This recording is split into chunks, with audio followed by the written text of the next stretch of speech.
Hi, my name is Zane. My partner's name is Harshin, and this case study will focus on one of the largest business to business international firms in the world, Alibaba.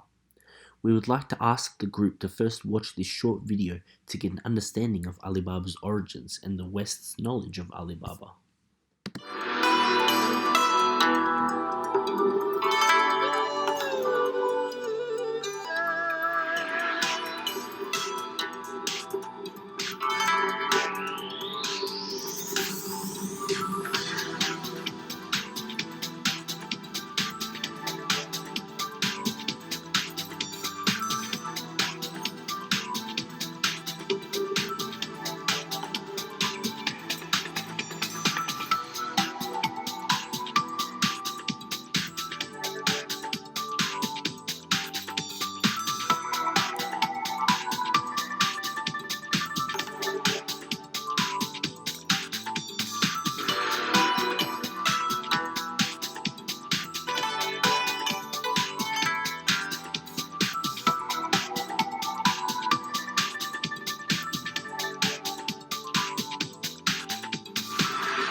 So, originating in China, Alibaba is the most dominant business to business online shopping firm in the East.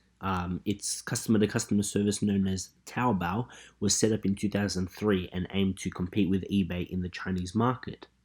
At the time, eBay had 90% of the market under its grasp, but within a 2 year time period, Taobao rose to dominate the market, and by the end of 2005, Taobao dwarfed eBay, having gone from 0% to owning 60% of the Chinese market, with eBay falling down to only having 32%. Alibaba's innovative idea of e-commerce was specifically targeted to focus on consumers' needs. In the early days of Taobao's establishment, it actually didn't have a credit card system established, which made it quite risky for consumers to shop online. However, the transaction system that Alibaba set up through Taobao, known as Alipay, created an instrument to overcome some of those fears and doubts that consumers in China had. In March of 2013, the combined gross domestic volume of Taobao and Tmall exceeded $1 trillion in Chinese currency, which goes to show just how incredibly large Alibaba's customer to customer services have grown over the years. Now, we have a question that we wanted to pose to our listeners. How many of you have purchased something off of Taobao or Alibaba? And our follow-up question to that is, now how many of you have purchased something off of eBay? As you've just seen in the video we played for you earlier, 88% of Americans have never even heard of Alibaba. Now, taking into account the fact that we are assuming that most people listening are university students, we have come to the conclusion that we believe no one at all has bought something from Alibaba. No one. And we think that at least 3 people have bought something from eBay. Now, why are we so confident that no one has bought something from Alibaba or Taobao? It's simple. As university students, it's highly doubtful that anyone listening owns a business, and Alibaba, being a business to business firm, therefore has no interaction with our listeners. The only chance at interacting with the students listening would be through their customer to customer based online shopping service Taobao, and considering Taobao only operates in China, we doubt any listener here in Australia has purchased from there either. This therein lies a key identifiable problem, doesn't it? How can a corporation that sells more than eBay and Amazon combined be selling nothing at all here in Australia? By analysing the industries that Alibaba is operating in, this will become more clear. So this is our first diagram. We've determined that the commerce industry, buying and selling goods, and in particular on a large scale, is the first diagram we wanted to show our listeners. Alibaba, being an online service, will therefore be focusing on completely different target market to those businesses of whom are purchasing their goods from other businesses offline, as it indicates that, in particular, Alibaba's target market aren't too bothered about the geographical location of the business, so long as they can receive the product, which is different when compared to offline business-to-business companies like Costco, because they're more likely to value things like homegrown wholesalers and ethical practices that go into making the goods and services. This is a key factor for Alibaba to note, as it will help them understand better the values of different kinds of customers and consumers in different parts of the world. as some, like in Australia, put great merit into homegrown brands, regardless of prices, like egg, milk, and meat products that are made in Australia, thus showing that the bargaining power of customers, as highlighted in Porter's Five Forces theory, applies differently to different places in the world. A report on the automotive market in China emphasizes the innovative development that Alibaba is utilizing for their online platform. It states that Alibaba is integrating online to offline activities from online parts purchasing to offline installation processes and is turning the traditional automotive retail into a 24/7 fully automatic vehicle test drive through a face recognition feature. This concept, we believe, would be a great success if implemented in the US, which has a large automotive industry, and so Alibaba's developing strategies, we've observed, are being limited to local practices when they could meet their full potential on a global online commerce platform. This is our second diagram. The second industry diagram we've created is the e-commerce diagram. Operating on an online platform means that Alibaba is going to be competing with other kinds of websites that users find online, and services that offer subscription-based content, such as Netflix and Disney Plus, are finding large-scale success with the content they are producing. With Alibaba being a marketplace online service, perhaps they can learn from companies like Netflix and ESPN and implement specific things that incite interest from users, like anticipated products being scheduled for release or offers on certain holidays. As seen in the video before, they've made attempts at this with their Valentine's Day offer, which found great success, though limited to a local basis. Furthermore, as Asay highlights, a key online e-commerce product that Alibaba is making a name for themselves with is the cloud platform. While Amazon and Microsoft have been the key dominators in the cloud services, with Google being far behind and as a third competitor, Alibaba's cloud revenue hit $675 million in 2016, ahead of Google Cloud Platform's $500 million, and is poised to continue developing even quicker, with its growth rate in 2017 at nearly 100% for every quarter. It is clear then that Alibaba and its subsidiaries are performing extremely well in China, but haven't been developed enough on a global scale. The third diagram was created to show where Alibaba stands in the global e-commerce platform. Amazon and eBay, being Alibaba's main competitors, can be put into both B2B and B2C categories, as they allow both single unit and bulk purchases, whereas Alibaba.com only sells in bulks, mainly targeting retailers and small online businesses. The diagram clearly depicts where Alibaba stands when it is categorized according to B2B and B2C. We have also used this diagram to give out exposure to our marketing strategy. Even though Alibaba has a main B2C platform called Taobao, the platform is only used in China, as the whole website is in Chinese language, which disconnects the global customer base from the local sellers. Our strategy is to get Taobao to the international market by translating the Taobao site to English, which will attract a huge customer base, because Alibaba's prices are very competitive compared to its competitors.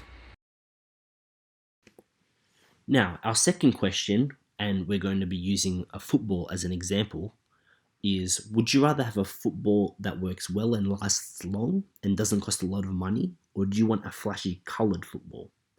For people invested in the game of football, it is quite obvious that they'd want a football that works well and doesn't cost a lot of money, as good quality footballs in Australia do tend to be quite expensive. So then why is it exactly that Alibaba isn't capitalizing on this global market? What kinds of factors are affecting Alibaba's company in this current time period?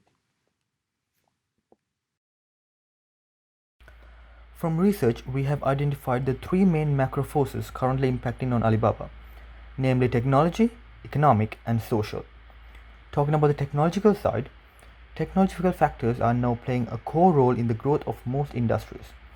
Alibaba Group is a technology business and an e-commerce leader in China.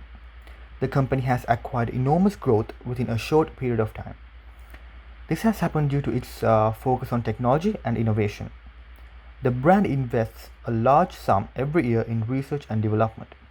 Apart from e-commerce, it is also a leader in the cloud industry in China. Due to its focus on customer convenience and technological innovation, the brand has seen impressive growth in the number of active users and as well as sales and revenue.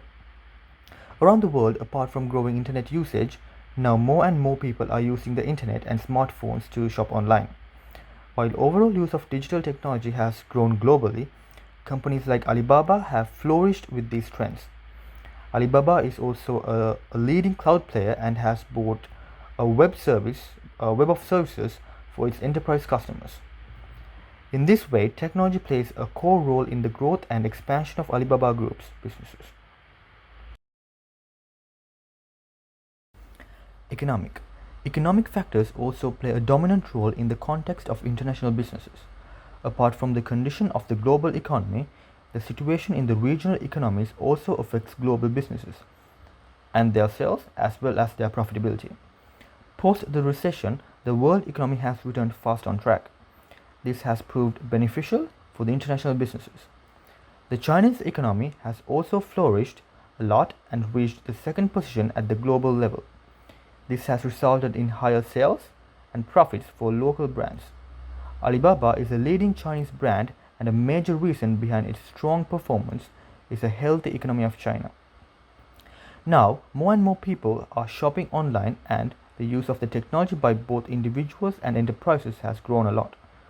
When the economy is in good condition, the level of employment is higher.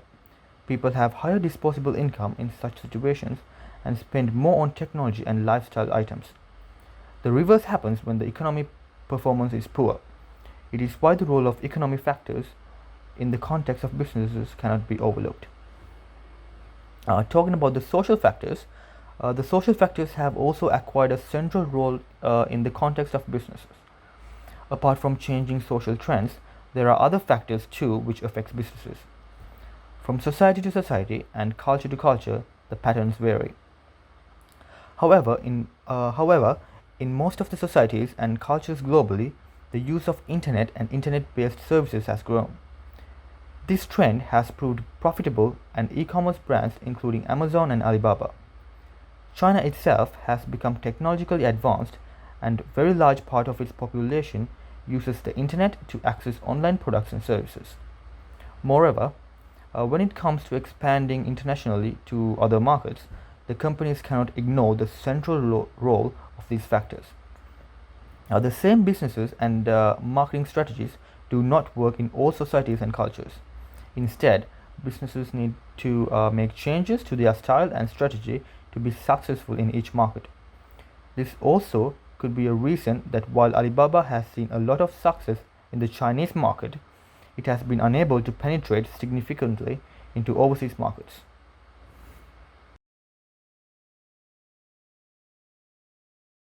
One of the recommendations we came up with is to make Taobao, the Alibaba's main B2C platform, a global platform. Right now, the whole Taobao platform only runs in Chinese language, which impacts them negatively.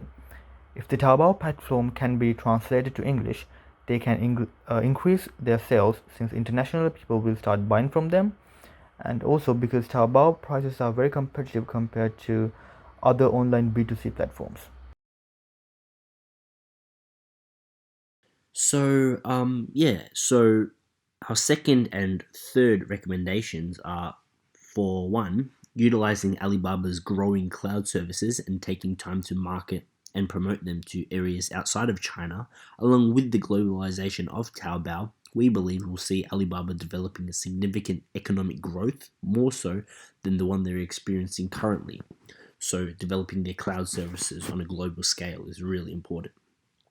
And finally, market research. Doing market research into the different values upheld by consumers in different areas of the world will help them develop their understanding of consumers on a global scale. And they can use this and apply this to Taobao, and this will help them cater to these users' needs much better. So yeah, thank you.